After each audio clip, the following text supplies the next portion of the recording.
Hello friend, welcome back to my channel physics signal signal of success. और friend, आज हम लोग basic mathematic में बात करने वाले हैं लॉगरिथम की। ठीक है, तो हम लोग क्या देखने वाले हैं, लॉगरिथम देखेंगे, बायनोमियल थ्योरम। ठीक है, हो सकता है कि हम लोग प्रोग्रेशन भी देख लें। तो हम लोग बेसिक मैथ में ये सारी चीज़ें कवर करने वाले हैं। तो बात कर लेते हैं लॉगरिथम की। लॉगरिथम्स, तो उतना ही लॉगरिथम्स हम लोगों को पढ़ना है जितना हमारा फिजिक्स में यूज होगा। ठीक है, बाकी जिनको लॉगरिथम डिटेल में पढ़ना है तो मैथ में हम लोगों का फंडामेंटल इन मैथमेटिक्स चल रहा है, वहाँ पे जाके लॉगरिथम का पूरा चैप्टर देख सकते हैं। ठीक है, तो बात करते हैं लॉगरिथम की। तो मैं एक बेसिक सा आइडिया दे देता हूँ लॉगरिथम होता क्या है। तो हम लोगों ने एक्सपोनेंट का नाम सुना होगा। एक्सपोनेंट क्या होता है भाई? एक्सपोनेंट को हम लोग क्या बोलते हैं? पावर बोलते हैं। इसी को हम लोग क्या बोलते हैं? इसी को हम लोग क्या बोलते हैं? इंडेक्स बोलते हैं। इसी को हम लोग क्या बोलते हैं? इंडेक्स बोलते हैं। जैसे मैं अगर बोलूँ कि जैसे यहाँ पे लिखा है 8, तो 8 को मैं क्या लिख सकता हूँ? 8 को मैं लिख सकता हूँ 2 × 2 × 2, दैट इज़ इसको ऐसे भी करके लिख सकता हूँ मैं 2 की पावर 3। मैं इसको लिख सकता हूँ 2 की पावर 3, दैट इज़ यहाँ पे 3 मेरा क्या है? 3 को हम लोग बोलते हैं पावर। ठीक है, 3 को हम लोग पावर बोलते हैं। इसी को हम लोग क्या बोलते हैं? इंडेक्स बोलते हैं। इसी को हम लोग क्या बोलते हैं? कंपोनेंट बोलते हैं। सॉरी, एक्सपोनेंट बोलते हैं, कंपोनेंट एक्सपोनेंट बोलते हैं। और 2 मेरा यहाँ पे क्या है कि 2 कितने टाइम से मल्टीप्लाई है? 3 टाइम से मल्टीप्लाई है, तो 2 मेरा यहाँ पे क्या हो जाएगा? बेस हो जाएगा। ठीक है, 8 मेरा क्या हो जाएगा? 8 को हम लोग बोलेंगे नंबर।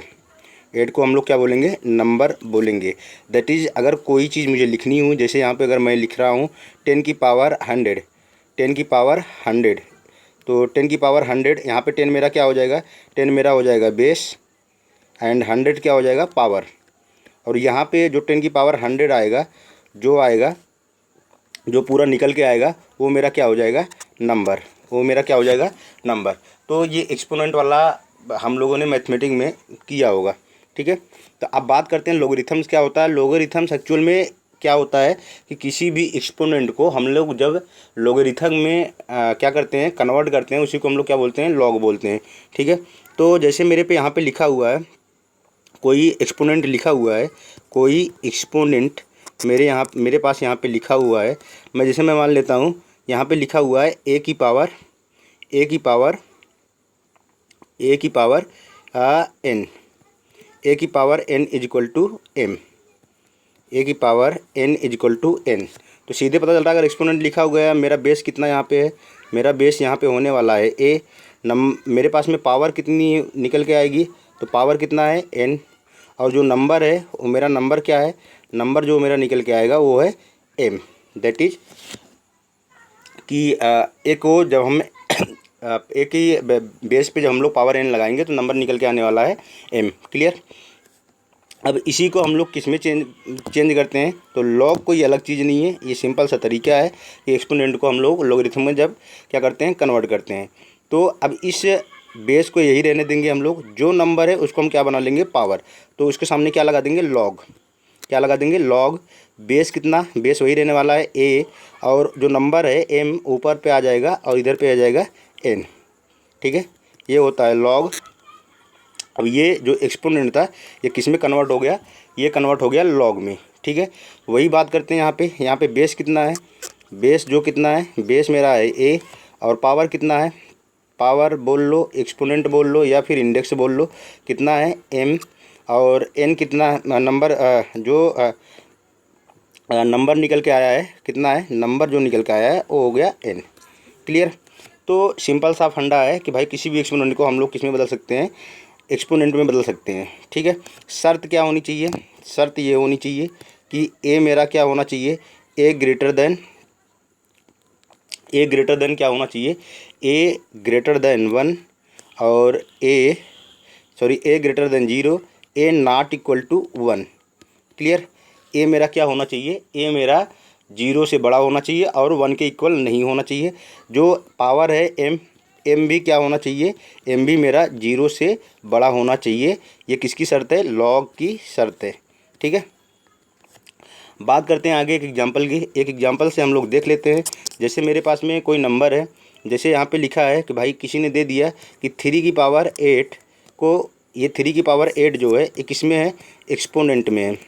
किस में है? एक्सपोनेंट में, इसको लॉग में चेंज करके दिखाओ।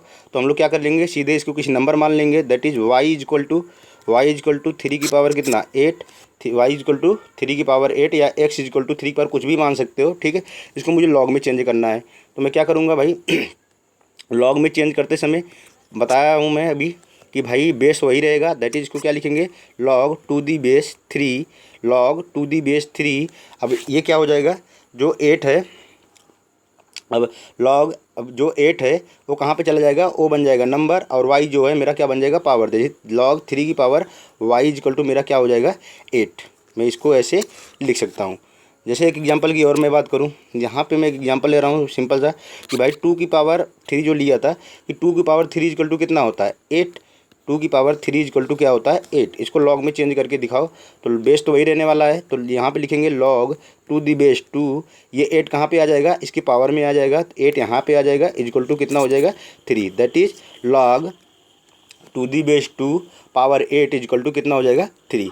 तो हम लोग ईजिली किसी भी एक्सपोनेंट को लॉग में चेंज कर सकते हैं।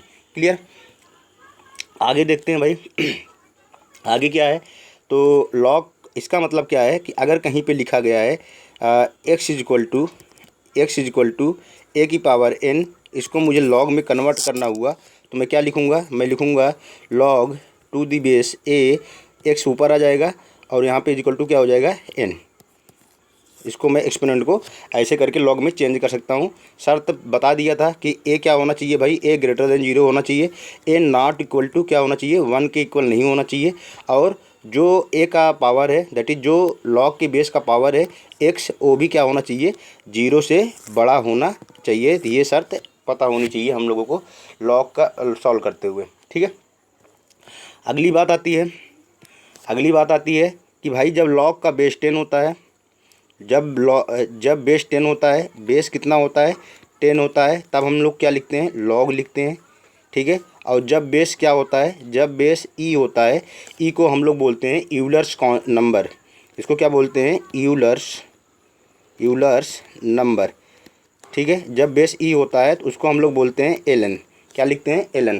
क्लियर, और इसी को जब बेस 10 होता है तो उसको हम लोग बोलते हैं कॉमन लॉगरिथम, क्या लिखते हैं कॉमन लॉगरिथम। और जब बेस ई होता है उसको हम लोग बोलते हैं नेचुरल लॉगरिथम्स, क्या बोलते हैं नेचुरल लॉगरिथम्स। तो इस सब से हमसे मतलब नहीं है कि किसको क्या बोलते हैं, बस इतना पता होना चाहिए कि जब बेस ई होगा उसको एलन लिखेंगे, जब बेस 10 होगा तो उसको हम क्या लिखेंगे लॉग लिखेंगे। क्लियर, बात करते हैं आगे कुछ इंपॉर्टेंट फैक्ट की, कि भाई जब लॉग टू दी बेस ए की पावर अगर 1 हो, ठीक है, तो उसकी वैल्यू कितनी होती है 0, ये हमको पता होनी चाहिए। और जब लॉग की बेस की वैल्यू कितनी हो, पावर की सेम पावर हो, तो उसकी वैल्यू कितनी होती है 1, दैट इज़ जितना बेस है अगर उतनी ही पावर है लॉग की, तो उसकी वैल्यू कितनी होगी 1 होगी। क्लियर, आई थिंक ये क्लियर हो गया होगा, ठीक है ना।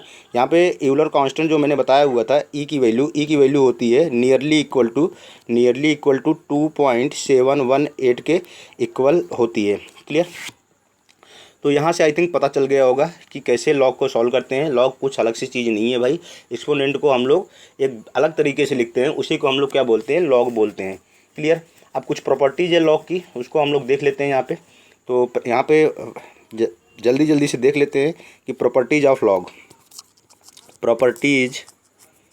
प्रॉपर्टीज़ ऑफ लॉगरिथम्स, लॉग की कुछ प्रॉपर्टीज़ हैं जिसके बारे में अच्छे से हम लोग देख लेते हैं।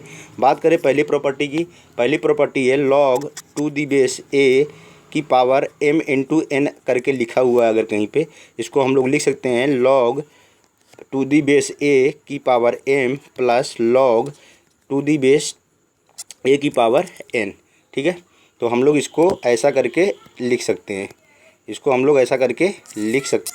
हैं। और इसको क्या बोलेंगे हम लोग, इसको हम लोग बोलते हैं प्रोडक्ट रूल ऑफ लॉग, इसको क्या बोलते हैं प्रोडक्ट रूल ऑफ लॉगरिथम्स, ठीक है।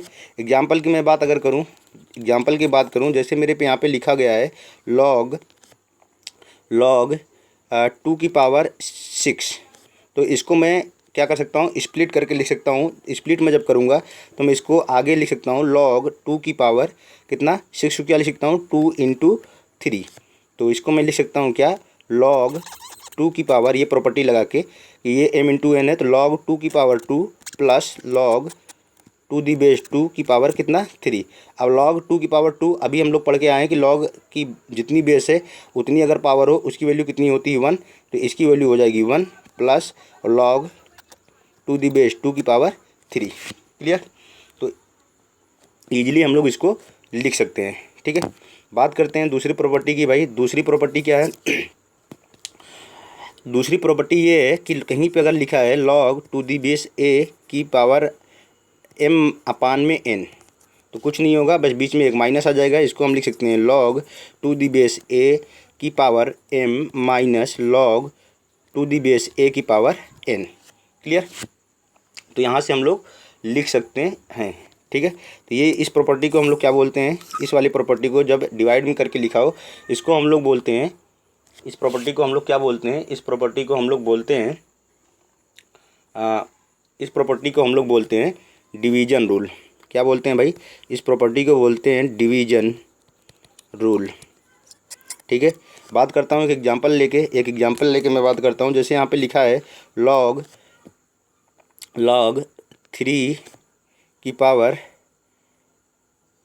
2 अपान में 5, तो इसको हम लोग क्या कर सकते हैं, स्प्लिट करके लिख सकते हैं। That is log 2 the base 3 की पावर 2 माइनस log 2 दी बेस 3 की पावर कितनी 5। इसको ऐसा करके हम लोग लिख सकते हैं ये प्रॉपर्टी लगा के। क्लियर।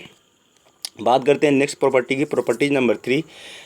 प्रॉपर्टी नंबर 3 क्या है कि कहीं पे अगर log 2 दी बेस a की पावर m की पावर x अगर ऐसा कहीं पे लिखा गया है तो इसको हम लोग क्या लिख सकते हैं, इसको लिख सकते हैं हम लोग, ये जो x है ना यहाँ पे आ जाएगा और इसको लिखेंगे log a की power m। That is power की पावर अगर कहीं पे लिखा है तो पावर उछल के कहाँ आ जाएगा, सामने में आ जाएगा। इसको हम लोग बोलते हैं कौन सा रूल, इसको बोलते हैं पावर रूल। क्या बोलते हैं, पावर रूल। एग्जाम्पल की मैं बात करूँ अगर मैं एग्जाम्पल की बात करूँ अगर, तो एक एग्जाम्पल मैं ले रहा हूँ। यहाँ पे लिख रहा हूँ log 2 की पावर 3 की पावर 5। कहीं पे अगर ऐसा लिखा गया है तो इसका मतलब जो यहाँ पे 5 है उछल के कहाँ पे आएगा, सामने पे आएगा। दैट इज़ इसको हम लिख सकते हैं 5 log 2 दी बेस 2 की पावर 3। इसको हम लोग ऐसा करके लिख सकते हैं पावर रूल लगा के। क्लियर। बात करते हैं नेक्स्ट प्रॉपर्टी की, नेक्स्ट प्रॉपर्टी क्या है भाई, नेक्स्ट प्रॉपर्टी है प्रॉपर्टी नंबर 4। अगर कहीं पे लिखा है, अगर कहीं पे ऐसा लिखा है log a की पावर x की power m is equal to क्या होगा, दैट इज़ ये होता है 1 अपान x, जो यहाँ पे बीच में है 1 अपान x में करके आ जाएगा और इसको लिखेंगे log 2 दी बेस a की पावर m। इसको बोलते हैं, इस प्रॉपर्टी को क्या बोलते हैं, इसको बोलते हैं पावर रूल ऑफ बेस। तो बेस का अगर पावर कहीं पे हो तो क्या होगा, सामने में आएगा लेकिन क्या होगा, डिवाइड में उल्टा करके आएगा। ठीक है ना, 1 अपान एक्स करके आएगा। यहाँ पे a की पावर कितनी है x, दैट इज उल्टा करके आएगा। एग्जांपल की मैं बात करूँ अगर यहाँ पे कहीं लिखा गया है log 3 की पावर 6 की पावर 2, इसको हम लोग क्या लिख सकते हैं, इसको लिख सकते हैं 1 अपान 6, ये 6 क्या आ जाएगा, अपान में करके आएगा log 3 की पावर 2, ऐसा करके हो जाएगा। इसको हम लोग ऐसा करके लिख सकते हैं। कौन सा रूल लगा के, power rule of base. Clear. Next property कौन सी है, नेक्स्ट प्रॉपर्टी जो प्रॉपर्टी नंबर 5 है, इंपॉर्टेंट प्रॉपर्टीज है भाई। कहीं पे अगर लिखा हुआ है log b की power a, that is log 2 the base b, base b है और पावर a है, इसको हम लोग लिख सकते हैं log c की पावर a अपान में log c की पावर b। ठीक है, log c की पावर, दैट इज बेस हम लोग क्या किए हैं, चेंज कर दिए, एक नया बेस आ गया है, उस बेस का नाम क्या है c। क्लियर। उस बेस का कौन सा नाम है, बेस का नाम है c। शर्त क्या होनी चाहिए भाई, ये c अगर बेस बन गया है तो शर्त वही रहनी है कि c मेरा क्या होना चाहिए, c मेरा ग्रेटर देन 0 होना चाहिए, c नॉट इक्वल टू क्या होना चाहिए, 1 के इक्वल नहीं होना चाहिए। c जो है 1 के इक्वल नहीं होना चाहिए। क्लियर। और इस प्रॉपर्टी को हम लोग बोलते हैं बेस चेंजिंग थ्योरम। कौन सा थ्योरम बोलेंगे? बेस चेंजिंग थ्योरम बोलेंगे। तो इसको हम लोग बोलेंगे बेस चेंजिंग थ्योरम। एग्जाम्पल की मैं बात करूं, और ये इंपॉर्टेंट प्रॉपर्टी है, ठीक है ना। कहीं पे अगर लिखा हुआ है log 3 की पावर 5, तो इसको हम लोग क्या लिख सकते हैं? log 2 की पावर 5 अपान में log 2 की power log to the base 2 की पावर कितनी? 3। इसको ऐसा भी करके लिख सकते हो log 10 की पावर 5 अपान में log 10 की पावर कितने? 3। इसको लिख सकते हो log टू दी बेस 1/2 की पावर 5 अपान में log टू दी बेस 1/2 की पावर 3। कहने का मतलब क्या हुआ है? मर्जी तुम्हारी है, कोई भी तुम बेस बना सकते हो। यहाँ पे मैंने बेस चेंज किया है, कौन सा बेस लेके? 2 लेके। यहाँ पे बेस क्या है? 10 है। यहाँ पे बेस कितना है? 1/2 है। दैट इज़ कोई भी लॉग अगर लिखा गया है, उसका बेस हम लोग क्या कर सकते हैं? चेंज कर सकते हैं अकॉर्डिंग टू दिस रूल। कौन सा रूल? बेस चेंजिंग थ्योरम के अकॉर्डिंग, ठीक है। जो अब हम लोगों को रिक्वायर्ड होगा उसी के अकॉर्डिंग हम लोग बेस चेंज करेंगे, ताकि हम लोग उसको मैनिपुलेट कर पाएँ सही तरीके से। क्लियर? तो base changing theorem I think समझ में आ गया होगा। बेस चेंजिंग थ्योरम होता क्या है? क्लियर? बस यह शर्त याद रहे कि जो भी बेस हम लोग ले रहे हैं वो क्या होना चाहिए? 0 से बड़ा होना चाहिए और 1 के इक्वल नहीं होना चाहिए। ठीक, बात करते हैं आगे। कुछ प्रॉपर्टीज जो हैं बेस चेंजिंग थ्योरम से आई हुई हैं, उसको हम लोग भी याद रखेंगे। कौन सा? कहीं पे अगर लिखा है log b की पावर a, इसको हम लोग लिख सकते हैं log 1/log a की पावर b। दैट इज़ जो बेस है वो पावर बन जाएगा, जो बेस है वो क्या बन जाएगा? पावर। एग्जाम्पल की मैं बात करूँ, अगर एग्जाम्पल की बात करूँ तो मैं क्या लिख सकता हूँ? कहीं पे अगर लिखा है log टू दी बेस 2 की पावर 3, तो इसको मैं लिख सकता हूँ 1/, उल्टा जब हो जाएगा, जो पावर है वो बेस बन जाएगा। देखिए log 3 की पावर क्या बन जाएगा? 2 बन जाएगा। क्लियर? नेक्स्ट प्रॉपर्टी क्या है? नेक्स्ट प्रॉपर्टी है कि भाई अगर कहीं पे ऐसा लिखा है ए log e की पावर c। क्लियर? तो हम लोग क्या कर सकते हैं? इसको लिख सकते हैं c log e की power a।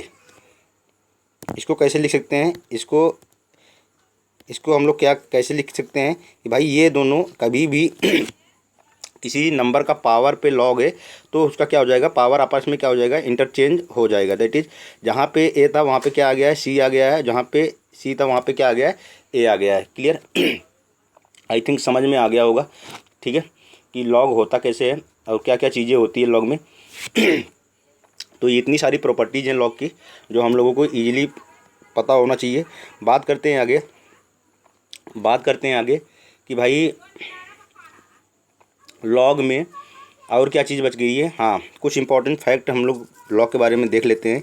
Important fact about logarithms. तो कुछ इंपॉर्टेंट फैक्ट हैं जो हम लोग को पता होना चाहिए। तो पहला फैक्ट क्या है हम लोगों को पता होना चाहिए, अगर कहीं पे बेस नहीं दिया है तो बेस क्या लिया जाएगा? 10 लिया जाएगा। एग्जाम्पल की मैं अगर बात करूं, कहीं पे लिखा गया है log 2, इसका मतलब यहाँ पे बेस कितना है? यहाँ पे बेस कितना है भाई? यहाँ पे बेस है 10। बेस क्या है? 10 है। तो जहाँ पे बेस नहीं दिया है वहाँ पे बेस हम लोग क्या लेंगे? 10 एज्यूम करेंगे। क्लियर? सेकंड चीज़ क्या है? सेकंड प्रॉपर्टीज़ क्या है कि भाई कुछ वैल्यूज है वो पता होनी चाहिए, डायरेक्टली हम लोग को यूज़ करेंगे। log 2 की वैल्यू अगर हम बोले तो अभी यहाँ पे बेस नहीं लिखा हूँ, इसका मतलब बेस कितना है? यहाँ पे 10 है। log 2 की वैल्यू कितनी होती है? 0.3010। क्लियर? बात करें किसकी? log 3 की। log 3 की वैल्यू कितनी होगी? यहाँ पे भी बेस नहीं लिखा हूँ तो इसका मतलब बेस कितना है? 10 है। ठीक है, log 3 की वैल्यू कितनी रहने वाली है? 0.4771। बात करें आगे log लॉग की नहीं, ये दो वैल्यू ये हो गई। हाँ, ln, अब ln लिख रहा हूँ, इसका मतलब बेस कितना है? ई है, यूलर्स नंबर। ln 10 की वैल्यू कितनी होती है? इसकी वैल्यू होती है 2.303। क्लियर? ln 2 की वैल्यू कितनी होती है? ln 2 की वैल्यू होती है 0.693। तो कुछ वैल्यूज हैं जो हमको डायरेक्टली पता होनी चाहिए ताकि क्वेश्चन हमारा आसानी से सॉल्व हो जाए। क्लियर? तो ये कुछ इंपॉर्टेंट फैक्ट हैं। बात करते हैं आगे लॉग की ग्राफ के। तो लॉग का ग्राफ अभी हम लोग नहीं देखते हैं, हम लोग जब फंक्शन पढ़ेंगे, फंक्शन एंड देयर ग्राफ, तो बहुत सारे फंक्शंस पढ़ेंगे अलग अलग टाइप के, उनके ग्राफ्स उसी में देखेंगे। तो अभी मैं लॉग का ग्राफ नहीं बता रहा हूँ, क्लियर। तो आगे हम लोग बात करेंगे उसकी चीज़ के बारे में, ठीक है। अब बात कर लेते हैं, एक टर्म आता है एंटी लॉग। एंटी का नाम सुनते ही पता चल गया होगा कि एंटी का मतलब क्या होता है। एंटी लॉग, एंटी लॉग क्या होता है, इसकी वैल्यू बिना चार्ट के हम लोग नहीं निकाल सकते हैं, बट कैसे लॉग को हम लोग एंटी लॉग और एंटी लॉग को लॉग में कन्वर्ट करेंगे, ये चीज़ हमको पता होनी चाहिए, ठीक है। एंटी का मतलब होता है रिवर्स। एंटी का मतलब क्या होता है, रिवर्स, दैट इज उल्टा। एंटी का मतलब क्या होता है, उल्टा, मतलब एंटी लॉग मतलब लॉग का उल्टा। जैसे मेरे पे कहीं पे अगर लिखा हुआ है, मेरे पास में कहीं लिखा गया है m is equal to log n. m is equal to क्या लिखा गया है, लॉग n। तो इसको मुझे अगर एंटी लॉग में कन्वर्ट करना है तो मैं क्या लिखूँगा, n is equal to antilog m। कहने का मतलब क्या है कि यहाँ पे n की जगह पे कौन आ गया है, m आ गया है। अब बेस कुछ नहीं लिखा हूँ तो बेस कितना रहने वाला है, 10 ही रहने वाला है। दैट इज़ जो पावर था वो क्या बन गया, नंबर, और जो नंबर था वो क्या बन गया, पावर। दैट इज़ नंबर और पावर आपस में क्या हो रहे हैं, नंबर और पावर क्या हो रहे हैं, आपस में इंटरचेंज हो रहे हैं, आपस में क्या हो रहे हैं, इंटरचेंज हो रहे हैं। तो यहाँ पे m इज इक्वल टू कितना था, लॉग n। तो n जैसे ही m की जगह पे कौन आ जाएगा, n आ जाएगा, तो क्या ये क्या बन जाएगा, एंटी लॉग, दैट इज उसका उल्टा, क्लियर। एग्जाम्पल की मैं बात करूँ, मैं अगर यहाँ पे एग्जाम्पल की बात करूँ तो मैं एग्जाम्पल ईजिली यहाँ पे बता सकता हूँ। जैसे मैं अगर लिख रहा हूँ log 100, क्या लिख रहा हूँ, log 100 इजक्वल टू कितना होता है, 2। अगर मुझे एंटी लॉग लिखना हुआ, सीधी सी बात है, अगर एंटी लॉग लिखूँगा मैं तो मैं क्या लिखूँगा, एंटी लॉग जो पावर है, तो पावर कितना है 100 वो मेरा क्या बन जाएगा, नंबर, और जो नंबर था वो क्या बन जाएगा, power. That is antilog 2 is equal to कितना हो जाएगा, 100, क्लियर। जैसे एक एग्जांपल और की मैं बात करूं, जैसे यहाँ पे लिखा है log 431.5। अब यहाँ पे बेस कुछ नहीं लिखा हूँ, इसका मतलब बेस कितना है, 10 है, ये याद रहना चाहिए, ठीक है ना। बात करते हैं, ये इसकी वैल्यू कितनी होती है, इसकी वैल्यू होती है 2.6350, ठीक है। यहाँ पे log 2, अब इसको मुझको एंटी लॉग में चेंज करना है तो मैं क्या लिखूँगा, मैं लिखूँगा एंटी लॉग जो नंबर था उसको पावर बना दूँ, यहाँ पे हो जाएगा 2.6350 इजक्वल टू कितना हो जाएगा, 431.5, क्लियर। तो लॉग को एंटी लॉग में कैसे कन्वर्ट करते हैं हम लोगों को समझ में आ गया। और एंटी लॉग की वैल्यू कैसे निकालते हैं, इसके लिए सेपरेट में हो सकता है वीडियो बना दूँ, और वीडियो बनने की कोई ज़रूरत नहीं पड़ेगी, क्योंकि जब भी क्वेश्चन में एंटी लॉग आएगा तो उसकी वैल्यू वहाँ पर गिवन रहेगी, ठीक है। तो उसके लिए कोई दिक्कत वाली बात नहीं है। बात करते हैं आगे, ये तो अपना पूरा लॉग ख़त्म हो गया। अब बात करते हैं, एक टर्म और आता है, ठीक है, जो बेसिक मैथ में यूज होता है, उसका नाम है बाइनोमियल थ्योरम। बाइनोमियल थ्योरम, बात करते हैं बाइनोमियल थ्योरम की। भाई ये क्या चीज़ होती है, तो बाइनोमियल थ्योरम होता क्या है, पहले इसके बारे में थोड़ा सा जान लेते हैं। It is the method of expanding an expression that has been raised to any finite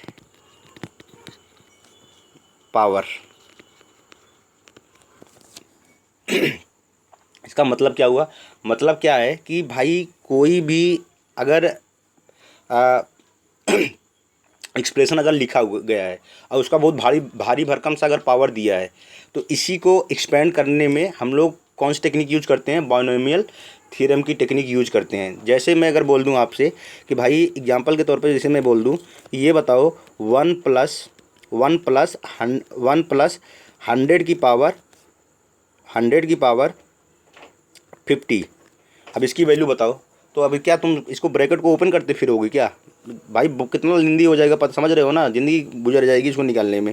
तो हम लोग यहाँ पे कौन सी टेक्निक यूज़ करेंगे इसको निकालने के लिए, इसका सॉल्यूशन निकालने के लिए हम लोग जो टेक्निक यूज़ करने वाली हैं, तो कौन सी टेक्निक यूज होगी, जो टेक्निक अपनी यूज होगी उस टेक्निक का नाम है बाइनोमियल बाइनोमियल थ्योरम। उस टेक्निक का क्या नाम है? Binomial theorem.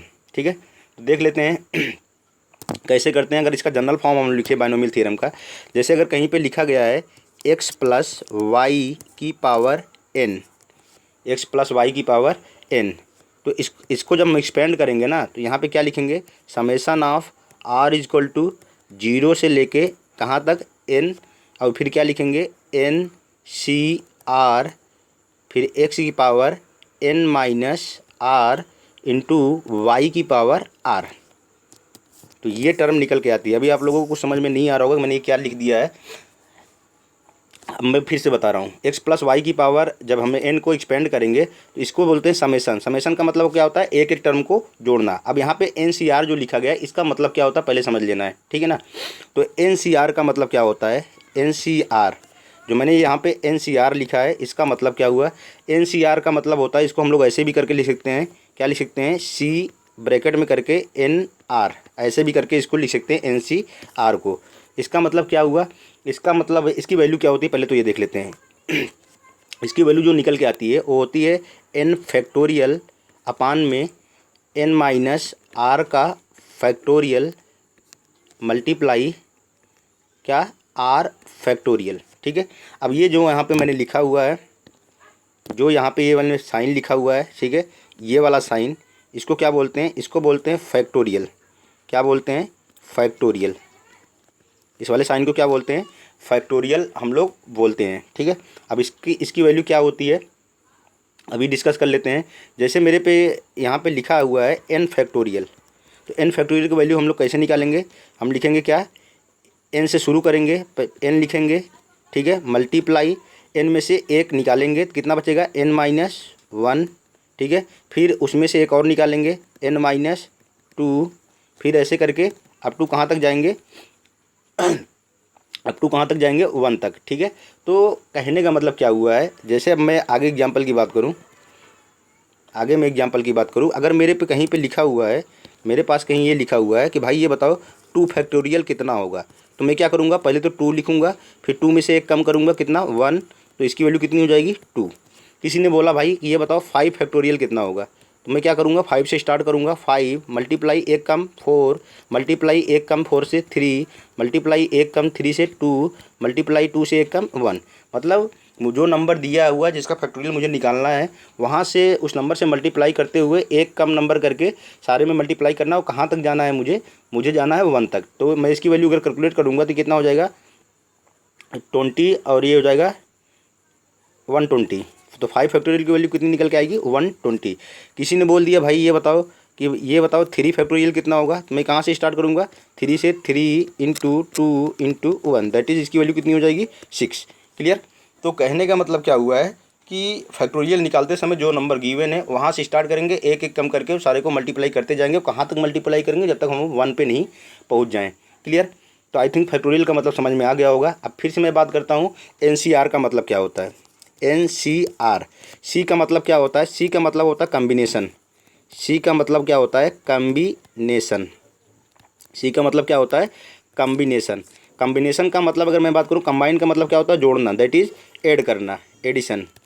कम्बिनेशन का मतलब क्या होता है? एडिशन। क्लियर?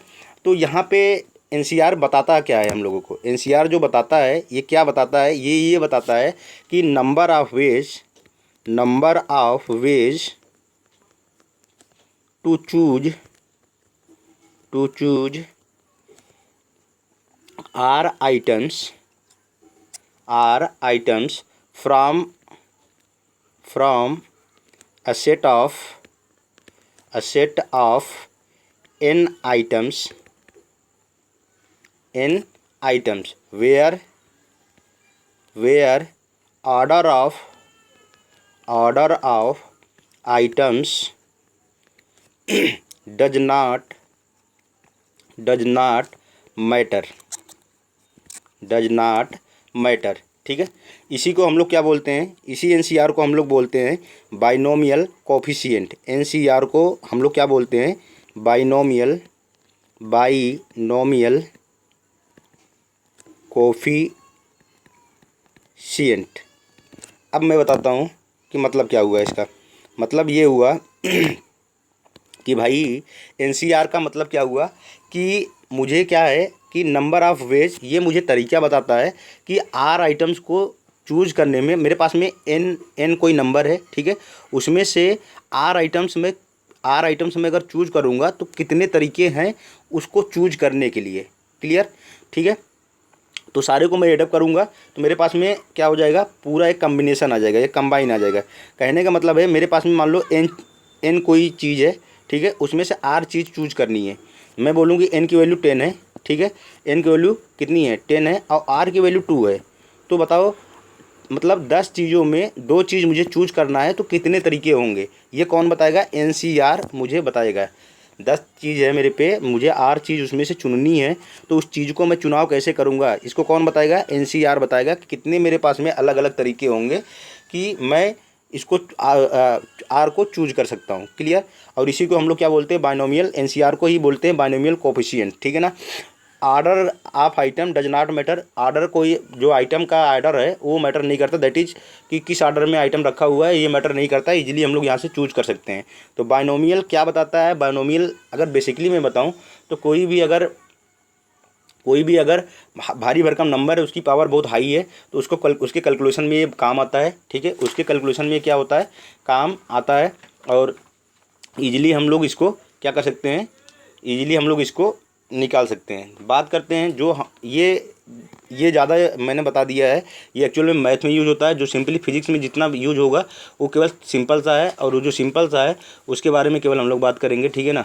ज़्यादा भारी भरकम हम लोग देखेंगे नहीं, क्योंकि ज़्यादा भारी भरकम करने से कोई वैसे भी मतलब नहीं है, फिजिक्स में उतना भारी भरकम यूज होता भी नहीं है इसका, ठीक है। तो फिजिक्स में जितना यूज होगा केवल वही चीज़ हम लोग यहाँ पे देखने वाले हैं। क्लियर। तो करते हैं भाई, करते हैं यहाँ पे। तो कुछ चीज़ें हैं जो हम लोगों को यहाँ पे देखनी होंगी, जो मैं जो इंपॉर्टेंट फैक्ट है केवल उसी को बता देता हूँ।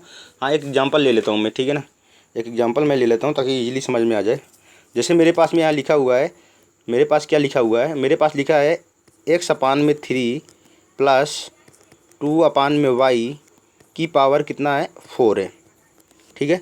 अब मुझे इसको एक्सपेंड करना है, तो मेरे पास में दो तरीके हैं। या तो मैं क्या करूं कि भाई अलग x/3 प्लस 2/y इसको एक बार फिर उतने से उसका स्क्वायर निकालूं, फिर स्क्वायर का मल्टीप्लिकेशन निकालूं, ठीक है। तो मेरे पास में एक तरीका क्या है, एक तरीका ये है कि मैं x/3 प्लस 2/y इसको एक बार लिखूं, फिर x/3 प्लस 2/y इसको एक बार लिखूं, फिर x/3 प्लस 2/y एक बार लिखूं, फिर x/3 प्लस 2/y इसको कितनी बार लिखूं, पावर 4 है तो 4 बार मल्टीप्लाई करके यहाँ से मैं इसका होल स्क्वायर निकालूंगा, यहाँ से इसका होल स्क्वायर निकालूंगा, फिर दोनों को मल्टीप्लाई करूँगा, कितना लेंदी हो जाएगा सोच लो पहले। लेकिन बाइनोमियल थ्योरम लगाते ही सारी कहानी क्या हो जाती है, सारी कहानी चुटकियों में सॉल्व हो जाती है। मान लो पावर अगर हाई होता, यहाँ पे पावर 100 होता, फिर क्या करते, फिर कितनी, क्या 100 बार मल्टीप्लाई करते भाई, क्या 100 बार मल्टीप्लाई करते, नहीं ना कर सकते, क्या 100 बार मल्टीप्लाई करते, 100 बार हम लोग मल्टीप्लाई इसको नहीं करते। तो हमारे पास में बेसिक से तरीका क्या है कि हम लगाएंगे यहाँ पे कौन सा, बाइनोमियल थ्योरम लगाएंगे। तो बाइनोमियल थ्योरम लगाने के लिए हम लोग क्या करेंगे, करते हैं क्वेश्चन को सॉल्व बाइनोमियल थ्योरम से। तो यहाँ पे क्या लिखेंगे, x/3 प्लस 2/y की पावर 4, ठीक है। इसको हम लोग पहले क्या करेंगे, कंपैरिजन करेंगे, यहाँ पे देखेंगे n की वैल्यू कितनी है, r की वैल्यू कितनी है, ठीक है ना। तो हमारे पास में क्या होता है, नॉर्मल अपना जो एक्सप्रेशन है x प्लस वाई की पावर कितनी होती है, n होती है, ठीक है। x प्लस वाई की पावर कितनी होती है, n की वैल्यू कितनी है यहाँ पे, तो यहाँ n की वैल्यू यहाँ पे कितनी है, n की वैल्यू है 4, ठीक है। मैं बात करूँ r की वैल्यू, तो r की वैल्यू क्या हो जाएगी, अलग अलग टर्म के लिए अलग अलग r की वैल्यू निकल के मेरे सामने आएगी, ठीक है। तो लिखते हैं एक्सप्रेशन को, यहाँ से करते हैं। तो पहला टर्म लिखेंगे। अब यहाँ पे जो किस पे मुझे ओपन करना है, मैं एक बार फिर से फार्मूला लिख देता हूँ ताकि समझ में आ जाए क्या होता है फार्मूला। फार्मूला होता है कि भाई इसका जो फार्मूला होता है x प्लस वाई की पावर n, इसका फार्मूला क्या होता है, समेशन ऑफ r=0 से मुझे स्टार्ट करना है, कहाँ तक जाना है, n तक जाना है, ठीक है। फिर मुझे क्या लिखना है, NCR लिखना है, फिर क्या लिखना है, x की पावर कितना लिखना है, n minus r into y की पावर कितना r, ठीक है। इसको इसी फार्मूले पे मुझे इसको क्या करना है, ओपन करना है। तो इतना लेंदी तो फिजिक्स में आएगा नहीं, मैं एक क्वेश्चन बता देता हूँ ताकि अगर आ भी जाए तो इजीली हम लोग इसको क्या कर पाएँ, सॉल्व कर पाएँ। ठीक है, तो यहाँ से मैं करता हूँ इसको सॉल्व। एक्स प्लस वाई की पावर एन करना है। तो अब समेशन का मतलब क्या होता है, एक एक टर्म को जोड़ते जाना है, एक एक टर्म को जोड़ते जाना है। तो पहला टर्म में जब लिखूंगा तो मैं क्या लिखूंगा, आर इक्वल टू 0 से मुझे स्टार्ट करना है। तो मैं क्या लिखूंगा, एन सी 0, एन की वैल्यू कितनी है 4, दैट इज़ 4c 0, ये इसकी वैल्यू होगी। एक्स की पावर, एक्स की वैल्यू, एक्स कितना है, X upon 3, that is X upon 3 की पावर कितनी, एन माइनस आर। एन की वैल्यू कितनी है, एन की वैल्यू 4 और आर की वैल्यू पहले टर्म के लिए 0। तो क्या लिखूंगा, 4 माइनस 0। तो ये 4 माइनस 0 कितना हो जाएगा, 4। क्लियर। और इंटू कितना, इंटू वाई की पावर आर, वाई की power r, that is y की पावर कितना हो जाएगा, 0। क्लियर। ये पहला टर्म हो गया।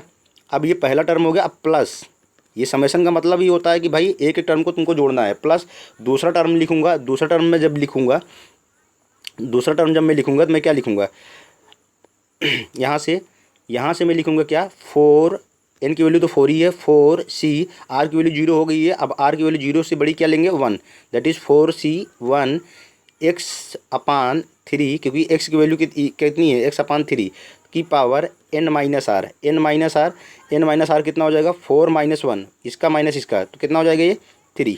क्लियर। आगे बात करते हैं इंटू वाई की पावर कितना, वाई की पावर कितना, आर, वाई के पावर कितना हो जाएगा यहाँ पे 1। क्लियर।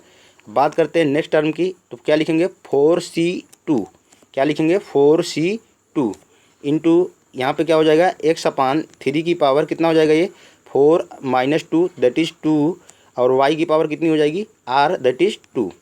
अगला टर्म क्या हो जाएगा, अगला टर्म जो मेरा निकल के आएगा वो निकल के आएगा 4c2 हो गया। अब यहाँ पे हो जाएगा 4c3, क्या हो जाएगा, 4c3। अब 4c3 की वैल्यू जैसे लिखूँगा मैं, तो क्या लिखूँगा, एक्स अपान में, एक्स अपान में 3 की पावर कितना हो जाएगा, 4 माइनस 3, दैट इज़ 1, और वाई की पावर कितनी हो जाएगी, 3। ठीक है। अब फिर प्लस एक टर्म बच रहा है 4c4, कितना, 4c4। तो ये हो जाएगा एक्स अपान 3 की पावर कितना, एक्स अपान 3 की पावर 0, और मल्टीप्लाई में क्या हो जाएगा, मल्टीप्लाई में हो जाएगा वाई की पावर 4। क्या इसके बाद में कोई टर्म हो जाएगी, नहीं होगा, क्योंकि माइनस में हो जाएगा तो वो पॉसिबल नहीं है। ठीक है। अब इसको हम लोग जब कैलकुलेट करेंगे, एक बार मैं सारे टर्म को दोबारा से लिख देता हूँ। तो यहाँ से अगर हम कैलकुलेट करेंगे तो यहाँ से देखो, y की पावर किसी की पावर 0 कितना होता है, 1, ये तो बन गया कितना, 1, और यहाँ पे बन जाएगा x की पावर 4। अब वैल्यू 4c0 की वैल्यू कितनी होती है, ठीक है ना, 4c0 की वैल्यू कितनी होती है। तो मैंने यहाँ पे बता रखा था कि भाई अगर कहीं पे तुम्हारे पास में लिखा हुआ है, मैं आगे बात करता हूँ इसकी। ठीक है। अगर तुम्हारे पास में कहीं ऐसा लिखा हुआ है, क्या लिखा हुआ है, NCR अगर लिखा है तो उसको मैं क्या लिख सकता हूँ, n फैक्टोरियल, अभी मैं बात किया था, n फैक्टोरियल अपान में n माइनस r फैक्टोरियल। ठीक है। और मल्टीप्लाई में कितना, r फैक्टोरियल। अब जैसे यहाँ पे टर्म जो बना हुआ है, मैं उसकी वैल्यू निकालना बता रहा हूँ, बाकी तो कैलकुलेशन आप लोग कर ही लोगे। जैसे 4c0 की वैल्यू मुझे निकालनी है, कितनी निकालनी है, 4c0 की वैल्यू निकालनी है। तो 4c0 की वैल्यू क्या हो जाएगी, तो n की वैल्यू 4 है, दैट इज़ 4 फैक्टोरियल अपान में n माइनस आर, 4 माइनस 0, तो 4 माइनस 0 कितना हो जाएगा, नीचे भी कितना, 4 फैक्टोरियल, मल्टीप्लाई में r फैक्टोरियल, r की वैल्यू कितनी है, 0, दैट इज 0 फैक्टोरियल। याद रखना 0 का फैक्टोरियल कितना होता है भाई, 0 का फैक्टोरियल 1 होता है, 0 का फैक्टोरियल कितना होता है, 1 होता है। ठीक है, ये पता होना चाहिए। तो 4 फैक्टोरियल ऊपर भी, 4 फैक्टोरियल नीचे भी कट गया, तो इसकी वैल्यू कितनी आ गई, 1। क्लियर। तो इसका मतलब है यहाँ पे 4c0 लिखा गया है, यहाँ पे इसकी वैल्यू कितनी निकल कर गई, 1। बाकी ये सिंपल सा कैलकुलेशन है, यहाँ से हम लोग इसको कर सकते हैं। ठीक है ना। बात करें 4c1 की वैल्यू, 4c1 की वैल्यू कैसे निकालेंगे, तो लिखेंगे 4c1 दैट इज़, यहाँ पे n फैक्टोरियल लिखेंगे, n फैक्टोरियल कितना है, 4, दैट इज़ 4 फैक्टोरियल ऊपर आ जाएगा, नीचे में n minus r factorial, this is 4 minus 1, that is 3 factorial, और 3 फैक्टोरियल के बाद में यहाँ पे r की वैल्यू कितनी है, 1 फैक्टोरियल, और 1 फैक्टोरियल की वैल्यू भी कितनी होती है, 1 होती है। ठीक है। तो 4 फैक्टोरियल को क्या लिखेंगे, 4 मल्टीप्लाई 3 मल्टीप्लाई 2 मल्टीप्लाई 1 अपान में 3 फैक्टोरियल क्या लिखेंगे 3 मल्टीप्लाई 2 मल्टीप्लाई 1। मैंने बताया था ना फैक्टोरियल लिखने के लिए जो नंबर जहाँ से स्टार्ट हुआ है उसके पीछे टाइप जाना है। 1 फैक्टोरियल की वैल्यू 1 हो गई, यहाँ पे 3 से 3 कैंसिल, 2 से 2 कैंसिल, 1 की कैंसिल, तो 4C1 की वैल्यू कितनी हो गई भाई 4। तो इसका मतलब जहाँ पे 4C1 लिखा गया है वहाँ पे मैं इजीली क्या लिख सकता हूँ, यहाँ पे इसकी वैल्यू कितनी लिख सकता हूँ 4। बाकी ये अलजेब्रा है सिंपल सा, इसको मल्टीप्लाई करके लिख सकते हैं। बात करें 4C2 को वैल्यू, ऐसे ही 4C2 को वैल्यू निकाल सकते हैं। 4C2 किसके बेस पे निकालेंगे NCR के, इसी के बेस पे हम लोग सारी चीज़ कर रहे हैं। n फैक्टोरियल होता है इसकी वैल्यू, नीचे n माइनस आर फैक्टोरियल और मल्टीप्लाई में r फैक्टोरियल। क्लियर। तो 4C2 लिखेंगे, n की वैल्यू कितनी है 4, दैट इज ऊपर 4 फैक्टोरियल, नीचे में 4 minus 2 n minus r, 4 minus 2 करेंगे तो कितना आ जाएगा 2 फैक्टोरियल और मल्टीप्लाई में r factorial that is 2 factorial. इसको जब सॉल्व करेंगे तो 4 फैक्टोरियल की वैल्यू कितनी हो जाएगी 4 मल्टीप्लाई 3 मल्टीप्लाई 2 मल्टीप्लाई 1, नीचे में 2 फैक्टोरियल की वैल्यू कितनी हो जाएगी 2 मल्टीप्लाई 1 और मल्टीप्लाई 2 फैक्टोरियल के अगेन वैल्यू हो जाएगी 2 मल्टीप्लाई 1। क्लियर। तो इसको पूरा मल्टीप्लाई करेंगे 4 से 4 कैंसिल, तो इसकी वैल्यू निकल कितनी आ जाएगी 6। दैट इज यहाँ पे जो हम लोग वैल्यू लिखे हैं, यहाँ पे जो वैल्यू लिखेंगे यहाँ पे 4C2 की वैल्यू, उसकी वैल्यू कितनी हो जाएगी 6।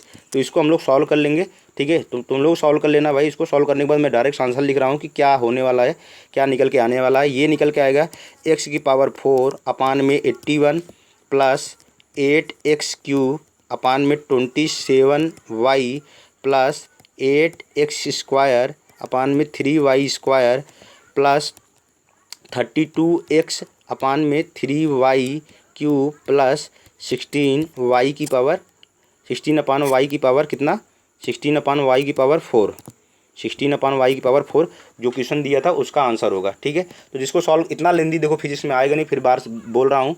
तो मैं ये एक जनरल एक्सप्रेशन बता दिया हूँ ताकि कहीं भी अगर जनरल एक्सप्रेशन तुमको दिख जाए तो ईजिली तुम लोग क्या कर पाओ भाई, ईजिली क्या कर पाओ, ईजिली वहाँ से सारी चीज़ों को कर पाओ। अब जो चीज़ फिजिक्स मतलब इतना तो मैंने बता दिया एक जनरल इक्वेशन, एक्चुअल में मैथ में ये सारी चीज़ें यूज होती हैं।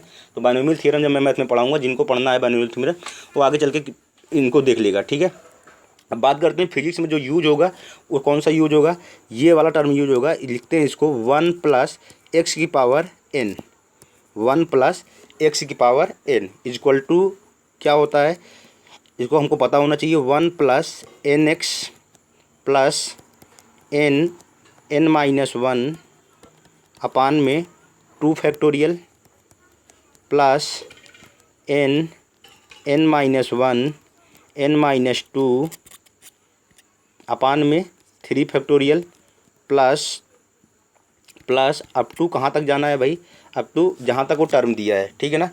x क्या है, x क्या होना चाहिए, x जो है लेस देन कितना होना चाहिए 1 से छोटा होना चाहिए। ठीक है, और n क्या होना चाहिए, n कोई भी नंबर होना चाहिए। कौन सा नंबर, पॉजिटिव निगेटिव या फ्रैक्शन कुछ भी हो सकता है, चाहे पॉजिटिव हो चाहे निगेटिव हो चाहे कोई फ्रैक्शन हो चल जाएगा। क्लियर।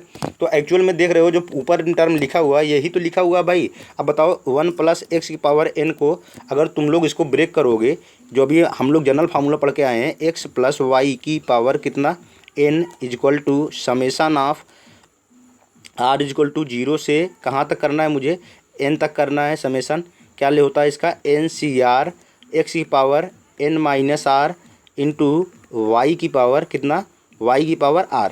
तो ये तो बेसिक जनरल फार्मूला है किसी बाइनोमियल को ओपन करने का।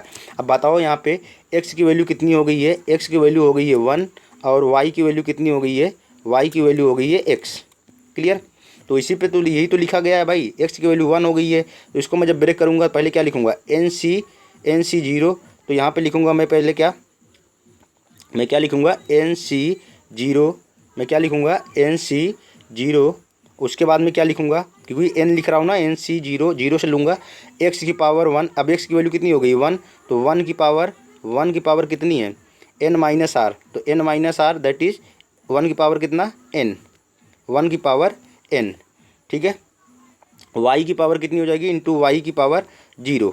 ठीक है, पहला टर्म हो गया प्लस आगे लिखूँगा दूसरा टर्म जब लिखूँगा मैं क्या लिखूँगा NC आर की वैल्यू कितनी हो जाएगी 1, NC 1 x की 1 की पावर कितना, x की 1 की पावर कितना n minus r that is n minus one, n minus one, और इंटू वाई की पावर कितनी, y की पावर कितनी, दैट इज y की वैल्यू कितनी है, y की यहाँ पे वैल्यू x है तो मैं x लिखूँगा, यहाँ पे x की पावर कितनी, वन।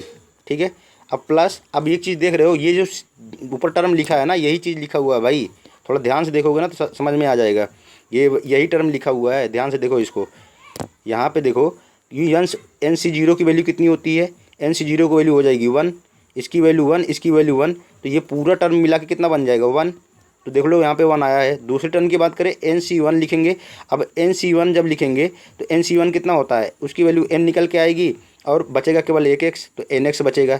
अगला टर्म जैसे ही बात करेंगे तो वहाँ पे क्या लिखेंगे हम लोग, अगला टर्म यहाँ पे लिखेंगे तो क्या लिखेंगे, एन सी टू वन की पावर, और वन की पावर कितना भी करो वो वन ही आएगा, तो यहाँ पे कुछ भी हो उसका वन, और इंटू एक्स की पावर कितना हो जाएगा, एन माइनस वन की जगह पे कितना हो जाएगा, वाई की power two that is x की पावर टू। अब एन सी टू जब कैलकुलेट करोगे, एन सी टू तो यही तो आएगा भाई कि एन फैक्टोरियल अपान में एन माइनस आर, और एन माइनस आर जब करोगे तो कितना हो जाएगा, यही तो होगा भाई, ये देख लो। ठीक है, तो कहने का मतलब ये वन प्लस जो ये लिखा गया है, ये यही चीज़ लिखा हुआ है, सही है ना। N c zero x actual में क्या लिखा गया है, n c zero x that is one plus n c one x n c two x square.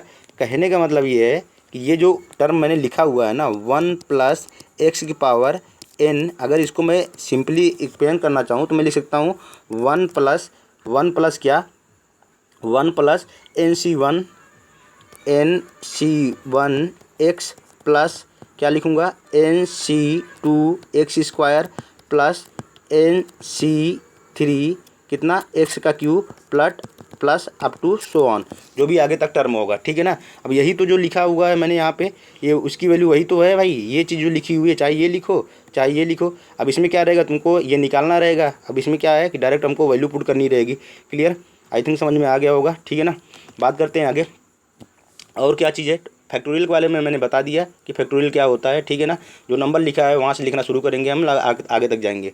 ठीक है, अब कुछ टर्म और इम्पोर्टेंट हैं जो हमको पता होने चाहिए, जो फिजिक्स में अपने यूज करेंगे। ठीक है ना, तो यहाँ पे क्या है कि भाई अगर x जो है ना, जो यहाँ पे जो टर्म लिखा हुआ था, क्या लिखा हुआ था कि भाई वन प्लस एक्स की पावर n, ये टर्म जो लिखा हुआ था, अगर ऐसा टर्म कहीं लिखा मिले तो नॉर्मल अगर हम लोग स्पेंड करेंगे तो अभी पीछे बताया था, बता दिया हूँ मैं कि कैसे उसकी वैल्यू क्या आने वाली है। ठीक है ना, लेकिन अगर कहीं अगर x जो है ना वो बहुत छोटा है, दैट इज़ वेरी स्मॉल, अगर x बहुत छोटा है तो हम लोग क्या करेंगे, x बहुत छोटा है तो जो हाइयर पावर x का होगा उसको क्या कर लेंगे, निगलेक्ट कर देंगे।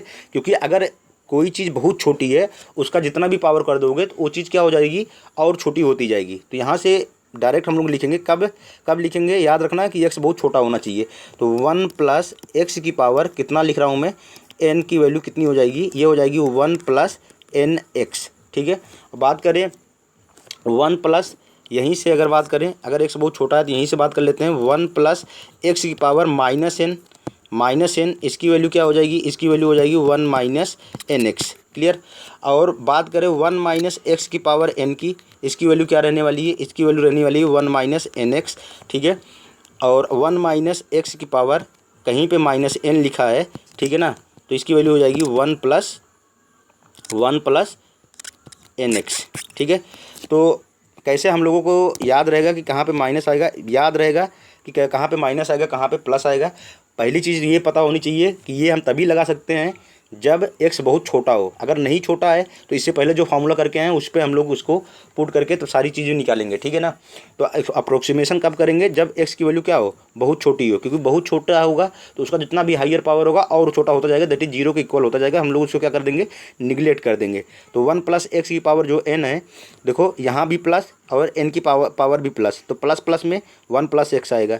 यहाँ पे प्लस, यहाँ पे माइनस, तो बीच में क्या आएगा, माइनस। यहाँ पे माइनस, यहाँ पे प्लस, तो प्लस माइनस क्या होता है, माइनस। यहाँ पे देखो माइनस आ गया, माइनस माइनस, ये मैं याद करने का तरीका होता है, माइनस यहाँ पे सेम साइन, यहाँ पे क्या आ जाएगा, प्लस आ जाएगा। ठीक है, आई थिंक ये याद रहेगा और ईजिली हम लोग इसको कर पाएंगे। ठीक है, बात करते हैं आगे, बात करते हैं एक्सपोनेंशियल एक्सपेंशन की, एक्सपोनेंशियल एक्सपेंशन की, कि कोई एक्सपोनेंशियल है उसको एक्सपेंड कैसे करेंगे। ठीक है, अब एक्सपोनेंशियल बताया था कि यूलर का फार्मूला होता है। तो ई की पावर एक्स को जब हम लोग एक्सपेंड करेंगे तो ये हम लोग यहाँ पता होना चाहिए, ये क्या हो जाएगा 1 प्लस एक्स स्क्वायर अपान में 2 factorial plus x cube upon में 3 factorial plus up to so on. Clear. अब यही चीज़ अगर माइनस में हो जाएगी ए की पावर -6, इसका एक्सपेंशन क्या होगा 1 प्लस से शुरू करना है, 1 प्लस ये हो गया, ये -x। अब दूसरा मतलब ओड जितनी भी इवन टर्म होंगी सारी क्या हो जाएंगी पॉजिटिव, और जितनी भी ओड टर्म हो जाएंगी सारी क्या हो जाएंगी निगेटिव हो जाएंगी। उसी फॉर्मूले में जहाँ जहाँ पे पावर कितना है ओड है वहाँ पे माइनस आएगा, जहाँ पे पावर इवन है वहाँ पे क्या आ जाएगा प्लस आ जाएगा। तो ये एक्सपेंशन हम लोगों को याद रखना है, ठीक है। अब अगला ये देखो प्लस माइनस, अब यहाँ पे क्या हो जाएगा प्लस फिर अगला माइनस, ठीक है ना। दैट इज़ जहाँ पे पावर ओड है वहाँ पे हम लोग माइनस लगा देंगे। तो ये एक्सपेंशन हम लोग को पता होना चाहिए, कहीं कहीं यूज होगा, इसको हम लोग कर लेते हैं, ठीक है ना। आगे बात कर लेते हैं, बात यहाँ पे कर लेते हैं हम लोग, थोड़ा सा बात कर लेते हैं पावर का, ठीक है, एक्सपोनेंट का। तो पावर क्या होता है इसके बारे में देख लेते हैं। पावर अगर कहीं पे एक्स की पावर कितना, एक्स की पावर अगर 0 है, इसकी वैल्यू कितनी होती है 1, सबको पता है। एक्स की पावर 0 कितनी हो जाएगी, एक्स की पावर 0 कितनी हो जाएगी 1, दैट ठीक है। अगर कोई चीज़ ऊपर में लिखा गया है एक्स की पावर n, तो इसको हम लोग जब नीचे ले जाएंगे तो पावर क्या हो जाएगा माइनस हो जाएगा, एक्स की power -n, that is plus रहेगा तो माइनस हो जाएगा, माइनस रहेगा तो क्या हो जाएगा प्लस हो जाएगा। ये सारी चीज़ हम लोग को पता है, ठीक है ना। अगर कहीं पर कोई चीज़ ऐसे लिखी गई है एक्स की पावर 1/n, तो इसको हम लोग क्या लिख सकते हैं, इसको हम लोग ऐसे लिख सकते हैं कि जो एक्स है यहाँ पे आ जाएगा, ठीक है, और यहाँ पे एन कहाँ जाएगा, यहाँ पे आ जाएगा। ये सारी चीज़ें हम लोगों ने करके देख भी लिया है और बताया भी था शायद इससे पहले, ठीक है ना। तो आई थिंक समझ में आ गया होगा कि हम लोगों को करना कैसे है, ठीक है। तो भाई अब यहीं तक कर पाएंगे हम लोग बाइनोमियल थ्योरम में। नेक्स्ट क्लास में हम लोग कवर करने वाले हैं, ठीक है, प्रोग्रेशन और बाकी फंक्शन वगैरह उनके ग्राफ के बारे में, ठीक है। तो करते हैं क्लास को एंड यहाँ पे, ठीक है। तो जल्दी से पहले हम लोग बेसिक मैथमेटिक्स खत्म कर लेते हैं, फिर अपने मेन फिजिक्स में आएंगे, तो फिर मज़ा आने वाला है, ठीक है। तो बेसिक मैथ जितनी सारी चीज़ें हैं भाई देखो कवर कर लो, और बाकी जो भी चीज़ छूटी वूटी रहेगी तो बीच में अगर कहीं पे आएगा उसका यूज़ तो हम लोग उसको कवर करने वाले हैं। तो बेसिक मैथ में देखो एक्चुअल में मैं बताऊँ ना कि इंपॉर्टेंट क्या है, बेसिक मैथ में इंपॉर्टेंट जो है वो अपना रहने वाला है डिफ्रेंशिएशन, जिसका बहुत ज़्यादा यूज होता है डिफ्रेंशिएशन। आगे हम इस टॉपिक को करने वाले हैं, ठीक है ना। डिफ्रेंशिएशन, इंटीग्रेशन, ठीक है, इंटीग्रेशन, ठीक है, किसी भी फंक्शन, हाँ फंक्शन की मैक्सिमम और मिनिमम वैल्यू, इसकी क्या मैक्सिमम वैल्यू और मिनिमम वैल्यू कैसे निकालते हैं ये हमको पता होना चाहिए, ठीक है। उसके बाद में वेक्टर्स मोस्ट इंपॉर्टेंट है, सबसे ज़्यादा यूज इसी का होता है वेक्टर का। तो ये सारी चीज़ हम लोग कवर करने वाले हैं आगे बेसिक मैथ में, बीच में थोड़ी सारी चीज़ बची हुई हैं। बाकी उसके बाद में जब फिजिक्स में आएंगे तो फिर मज़ा और आने वाला है। और भाई देखो अगर चैनल को सच में अगर पसंद आ रहा है ना तो उसको भाई लाइक करो, सब्सक्राइब करो यार, सही है ना। और नहीं कर रहे हो तो कोई बात नहीं है भाई, आज नहीं तो कल तो करोगे, खुद मजबूर कर दूंगा मैं, ठीक है ना। तो please like subscribe and share. मिलते हैं नेक्स्ट क्लास में, ठीक है। थोड़ा सा मैथ्स का 2-3 लेक्चर और होने वाला है, तो पूरा अपना मैथ हम लोग फिजिक्स का कवर कर चुके होंगे। उसके बाद में फिजिक्स पे आएंगे, फिर वहाँ पे सारी चीज़ें कंटिन्यू करेंगे, ठीक है। ओके, तो मिलते हैं नेक्स्ट क्लास में, तब तक के लिए thank you, bye bye and take care.